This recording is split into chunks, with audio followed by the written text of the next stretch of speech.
പരീക്ഷാ ക്രമക്കേടിൽ national testing ഏജൻസിയുടെ സുതാര്യത ഉറപ്പാക്കാൻ ഉന്നതതല സമിതി രൂപീകരിച്ചു വിദ്യാഭ്യാസ മന്ത്രാലയം. മുൻ ISRO ചെയർമാൻ കെ രാധാകൃഷ്ണനാണ് അധ്യക്ഷൻ. നീറ്റ് ചോദ്യപേപ്പർ ചോർച്ചയിൽ മുഖ്യ സൂത്രധാരൻ രവി അത്രി പിടിയിലായി.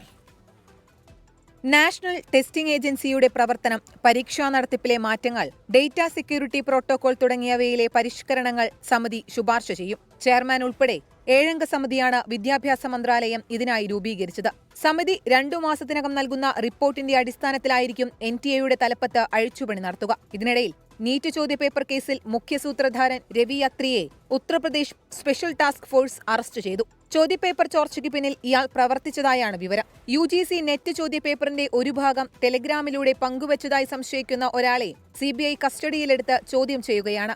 ബീഹാറിലെ നീറ്റ് ചോദ്യപേപ്പർ ചോർച്ചക്കേസിൽ സാമ്പത്തിക കുറ്റകൃത്യ വിഭാഗം അന്വേഷണ റിപ്പോർട്ട് വിദ്യാഭ്യാസ മന്ത്രാലയത്തിന് കൈമാറി.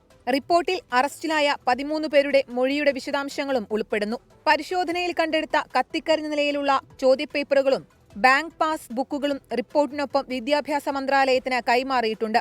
ഇന്നലെ NTA മാറ്റിവെച്ച CSIR UGC നെറ്റ് പരീക്ഷാ ചോദ്യപേപ്പർ ചോർന്നതായാണ് വിവരം. പൊതുപരീക്ഷാ നിയമം വിജ്ഞാപനം ചെയ്തതോടെ പരീക്ഷകളിൽ ക്രമക്കേട് നടത്തുന്നവർക്ക് 3 മുതൽ 5 വർഷം വരെ തടവും 10 ലക്ഷം രൂപ പിഴയും, പരീക്ഷാ അധികാരികളോ സ്ഥാപനമോ വ്യക്തികളോ സംഘടിതമായോ കുറ്റകൃത്യം ചെയ്താൽ 5 മുതൽ 10 വർഷം വരെ തടവും 1 കോടി രൂപ പിഴയും ശിക്ഷ ലഭിക്കും.